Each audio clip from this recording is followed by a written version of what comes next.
Aloha, and today we're just going to cover a basic setup. So you've showed up at the shoot, you've got your tripod, you've got your camera case. Let's take a look at how we physically put this thing together and get ready to go.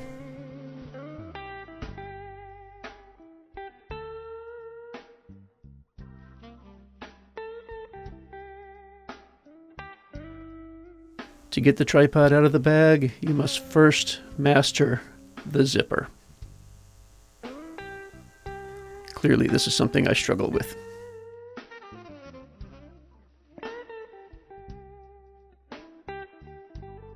Now, the first thing I like to do is to move the pan handle out of the way so it doesn't interfere with the legs later.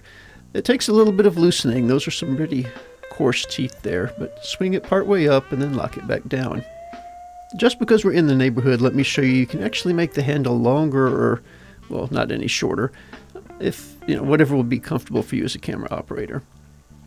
Now we're actually going to flip it over. We need to get to the bottom. I like to prop the head on my toes so that it doesn't get all dirty. You're looking for a little plastic hook that's attached to a string that wraps around the legs. And it's spring-loaded. It'll just suck back up inside the leg. Let me show you there. Once we have the legs free, they should spread apart easily, and notice how they're not interfering with the pan handle because we moved it out of the way. There are a few adjustments here that we can make on the tripod. These Libecs, there's a tilt tension, so this makes it either a little more easy or a little more difficult to tilt. There's also a pan tension back here.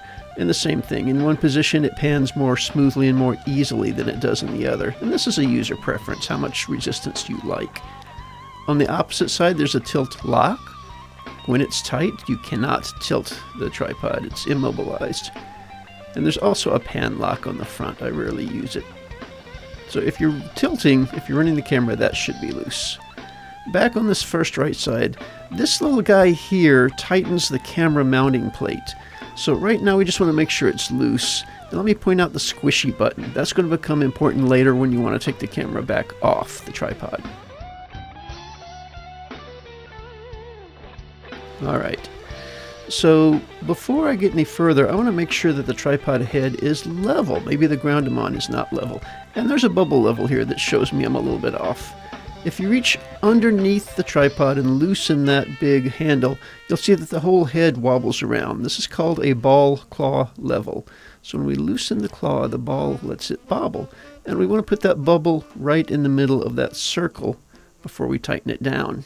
This is best done before you put the camera on. Make sure that guy is loose, otherwise the camera won't go on, at least not easily. And here we go. So there are two carrying handles, just grab and lift. On the bottom you'll see the tripod mounting plate. It's held to the camera with two large screws. If either of these screws are loose, just find a quarter and snug them up a little bit. Not too tight, but good and snug. And they're perfectly designed for a quarter, so always have change in your pocket. And then this will just slide on. The lens faces the opposite direction from the handle. And once it goes on, you'll find that it'll only slide a little ways. It won't come back off and it won't go off the front. It goes back and forth between two spots. So center it up and then tighten that little guy down. And that will put tension on the plate and the camera won't slide back and forth anymore. Now we're going to add our media. There are two different types of recording media you can use. This is actually a hard drive, a laptop hard drive in a JVC carrier. This is 1 terabyte of storage, so if you're doing something that's really long, this is a good thing to have. It slips in right beside the battery. You see that I've opened the cover there, and it goes in, and you have to kind of give it a little push, and then slip the cover back on. You want to do this before you put the battery on, otherwise it's impossible to get to. We don't really need that today, so we're just going to slip that out. It just takes a little bit of a tug and it'll come right out of there.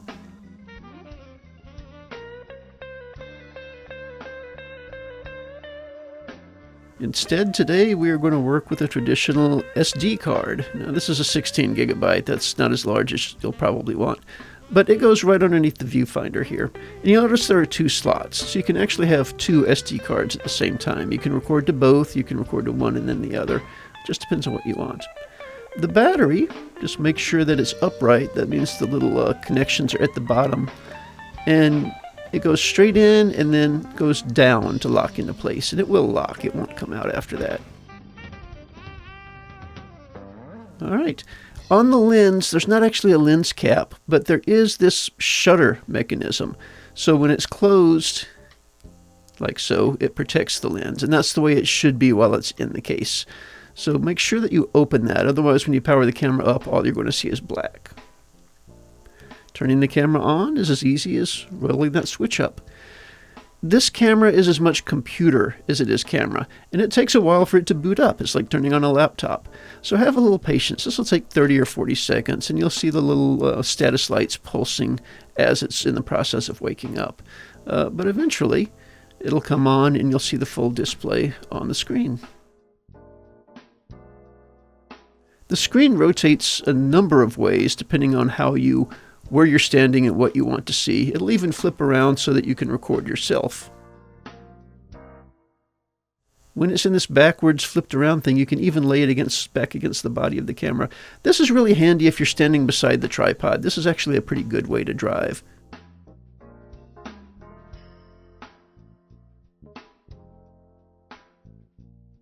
The zoom control is on the right-hand side of the camera. It's pressure sensitive. The harder you push it, the faster you zoom.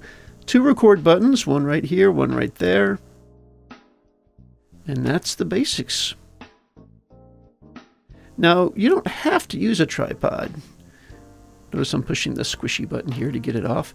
This is actually well designed for handheld, right? So you slip your hand in that carrying strap, tighten it down so that it fits you, and then you're good to go. The zoom is right underneath your fingers. The record button is right underneath your right thumb. And you can look into that eyepiece on the rear.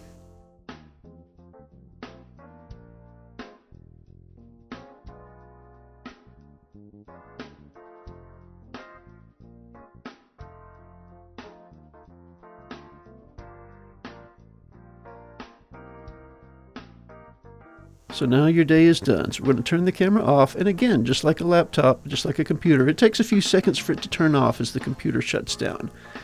Push the release button for the battery and then lift up on the battery and it'll pop right out. Don't forget to remove your media.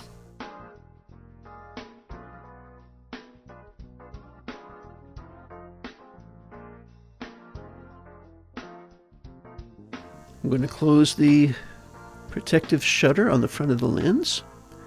Now make sure you've got a good grip on the handle before you take this thing off. We're going to reach around and loosen the tension on the tripod plate. But again, the camera won't come off until we push the squishy button. And there she is. And again, making use of the convenient strap there. Just lower it back into the case and you're good to go. By far the easiest way to collapse the legs is just to grab the ring at the center of the spreader there at the bottom and pull up, and the legs will just compress. And again, I like to flip it upside down. I'll rest it on my toes. Don't want to get dirt inside the head. And find that piece of string. It comes out of one leg, wraps around the second leg, and hooks to the third leg. I'm going to flip it back over and put the pan handle out of the way. So again, just loosen it up as much as it needs to be loosened. Lay the handle down and snug it back up. And into the case it goes.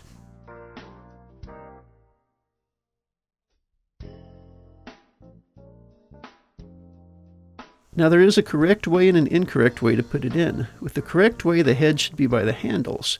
You'll know if you did it right because it should balance like this, not hang off to one side. Then we go back to playing Fight the Zipper.